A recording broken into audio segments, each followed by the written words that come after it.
To say Toys for Bob did Naughty Dog justice is an understatement. Crash Bandicoot 4 It's About Time is filled with incredibly unique levels throughout the game, so I took to Twitter, asked people what they thought was the best level, threw in my own personal opinions, and now we have the top 10 best levels in Crash Bandicoot 4 It's About Time. I feel I shouldn't need to say this, but this is my list. Please feel free to list your favourite levels in the comments down below. There's not a bad level in this game, so I suspect there's going to be a lot of differing opinions, and I look forward to reading them. Anyway, intro over, let's do this.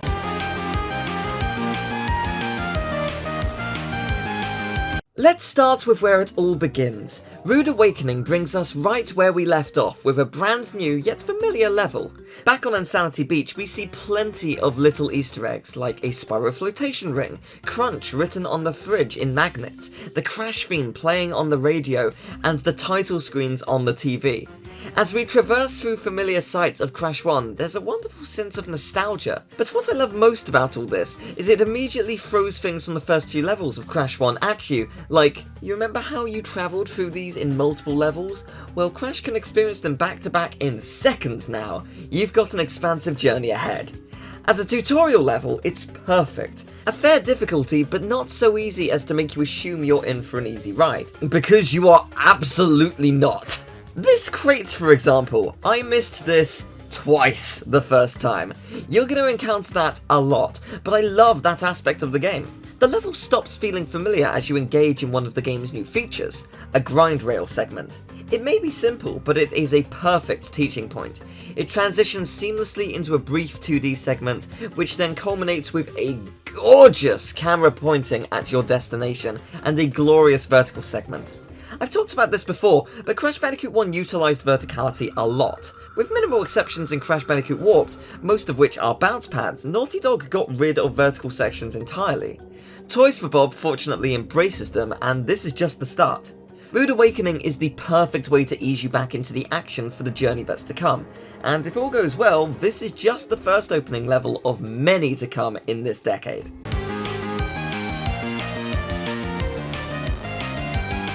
We continued a trend of talking about tutorials with Off Balance, the level which introduces the wall running ability. Let's start off with how it looks. I mean, wow.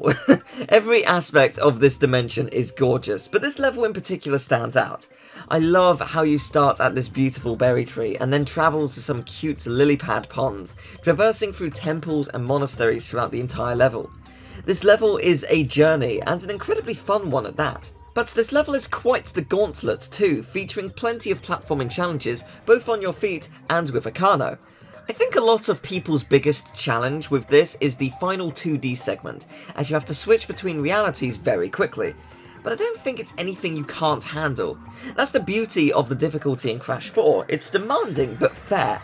You learn how to deal with different set pieces gradually, and you really do feel yourself getting better at the game as it progresses. It feels great. As I've mentioned, I really like vertical movement in levels, and whilst it's not a lengthy vertical section, it's extremely fun to traverse, and it reminds me of levels like Sunset Vista. But I think my favourite part of this level is the music. It brings a warm fuzzy nostalgia to me as it reminds me of dancing drums from Little Big Planet. Yeah, I know, it's a completely different franchise, but it still makes me happy, and nothing will take that away from me.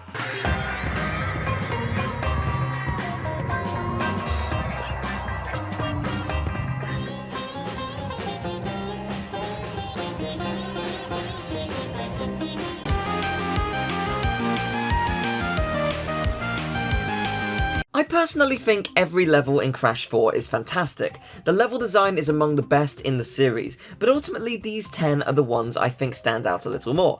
Booty Calls is one of those levels that feels quintessentially Crash Bandicoot. A world bustling with life, outstanding platforming, a split path, and for once, not one that's absurdly hard.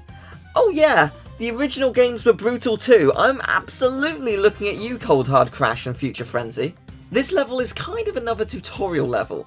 Whilst you have already done a couple grind rail segments, this one teaches you how quickly you can descend and rise to collect all the crates, and that realization is incredibly satisfying. You want to know some other things that are satisfying? How about a hidden gem in a treasure chest? Oh yes, that feels good to find. Or what about the very end of the level?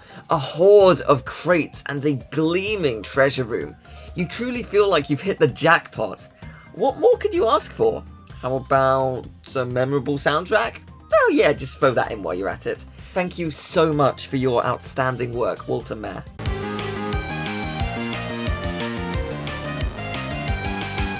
This will be the only flashback tape on the list, but not because the others are bad. Oh no, not at all.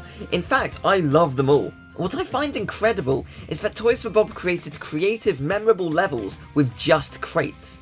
The one we're talking about here is Replacement Considerations. You are racing a line of nitros, and this is easily one of the most satisfying levels to get right. The intensity of breaking every crate on time is incredible, and it's such a fair level.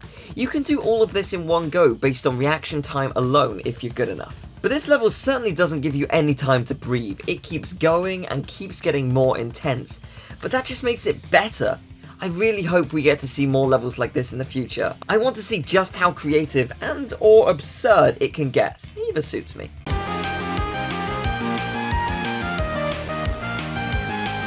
Stowing away is the calm before the storm. It's short and sweet and so darn fun! The main reason I love this so much is I really just love the idea of sneaking through the vents of Oxide's ship. I'm a big fan of simple level concepts that don't get explored too much, and for me, this is really cool. My favourite aspect is the switching gravity box room. It's such a simple idea, but it's executed so well. Honestly, there's not too much to say about this level, I just absolutely adore it. Everything about it is fantastic.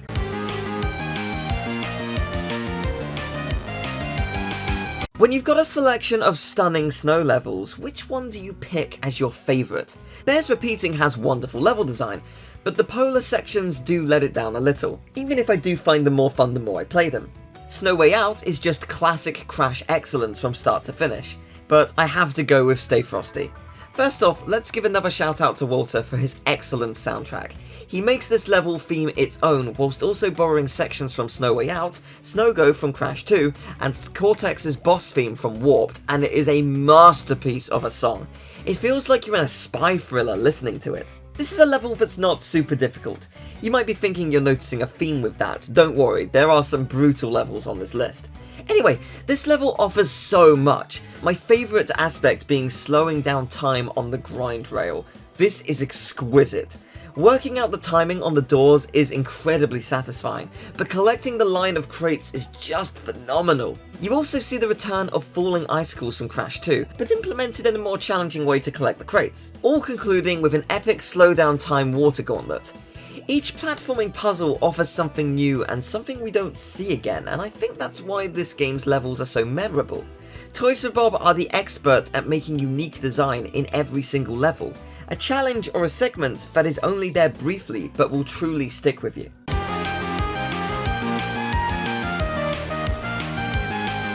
Jetboard's Jetty is a perfect sequel to Crash 2's levels.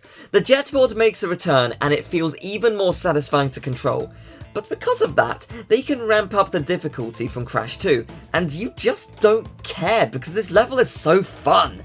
That is just the best way to describe it. It is so fun.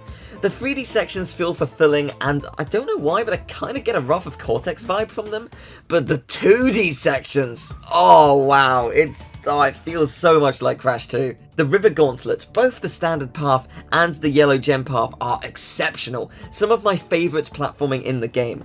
It's intense, but fair. It's the perfect speed, so you have all the time in the universe to react to it all. But back to the Jetboard sections, I love how it tutorials that the enemies can crash into the mines. It's so cool! Very simple to convey, but perfect in its execution, and a wonderful lesson for the upcoming boss. This boss is actually pretty hectic and intense, but again, it's fair. You control so well and you have so much room to deal with it all, even when there's a lot on screen. It's awesome! And this level has one of my favourite themes in the game. I've always been a firm believer that music in a level completely transforms everything.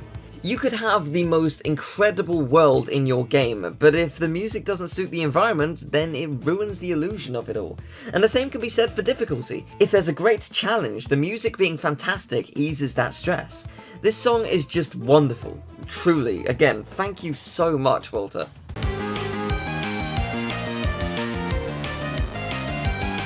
I said this when I first played the level, and I stand by it. Hit the Road is iconic.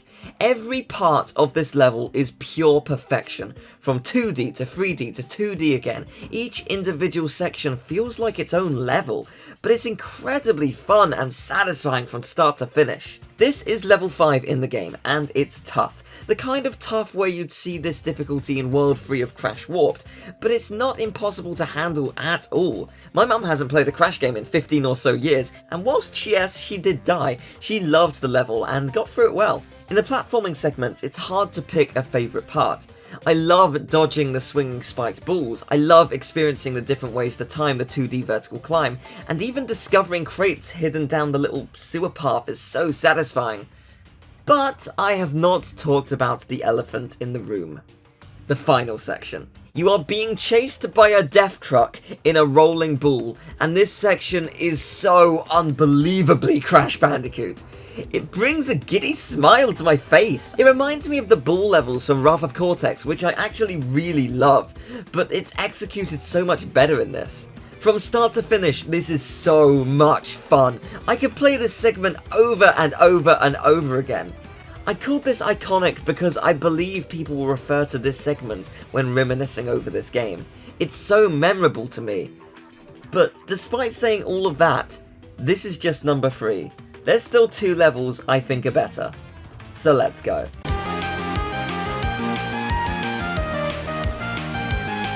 Offbeat. I know this one is a lot of people's favourites, and for good reason. Offbeat is one of the most creative levels ever made for the series. You're at a Day of the Dead style festival, and the entire level is just a great big party. The atmosphere and the level design truly reflects that as the enemies attack to the beat of the music, but there's so many wonderful ideas sewn together. For starters, there are references to Toys for Bob and Beanox's latest games, Spyro the Dragon from Spyro Reignited Trilogy, Pura driving a kart from Crash Team Racing, and Eruptor from Skylanders. As a fan of the Skylander series, it's amazing to see a reference in here. There are also other references throughout, like a fake crash balloon and Ripperoo on one of the rooftops. Visually, this world just looks so inviting and filled with life, more so than any other level in the series, I'd say, especially with its use of colour throughout, but its level design is absolutely perfect. And I'm not just saying that because my friend Mike Stout designs this level, but seriously, thank you so much, Mike. I love how this level escalates in difficulty, introducing new ways to get past enemies, especially using the musicality of the level to traverse through platforming, as you bounce off of drums and run across keyboards, among other things. Ultimately, this level concludes with an epic 2D grind rail section. The reason I love the levels in this list is because one way or another, they're satisfying every time I play them, and this grind rail section, when you get it right and collect all the crates, is one of the most satisfying things in the game for me. When you finish the level, you drop into the party and start dancing. It is a perfect end. What could be better than everything this level has to offer? Well, there's one more level left to talk about. Let's get controversial.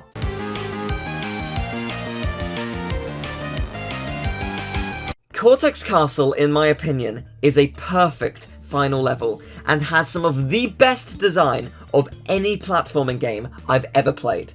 Every single challenge this level throws at you is incredibly varied and memorable and designed to test all of the skills you've learned throughout the game in the most insane way possible. And I truly mean that in the best way. Every quantum mask ability you've gained throughout the game is tested. You start with Lani Loli to navigate a laser platforming maze, quickly followed by Kapunawa, utilising the slow down time ability to create some truly excellent platforming puzzles. I personally love how these Cortex platforms look too. They're so cool and very satisfying to land on. You're then gifted a Kano to get through a fun 2D platforming segment, concluded by Ika Ika by shifting gravity in an intense climb to the final gauntlet. Every one of these segments are challenging, but fair, and just the creme de la creme of platforming. But the final gauntlet is the moment where everything steps it up a notch in the absolute best way possible. This gauntlet asks you to do something brand new, and as a result, it is a true masterclass in design. You must switch between each of the masks one by one to complete an onslaught of platforming, which requires every bit of your skill. This segment is at least a minute long, with a break midway, and genuinely, this is one of my favourite platforming challenges in any game.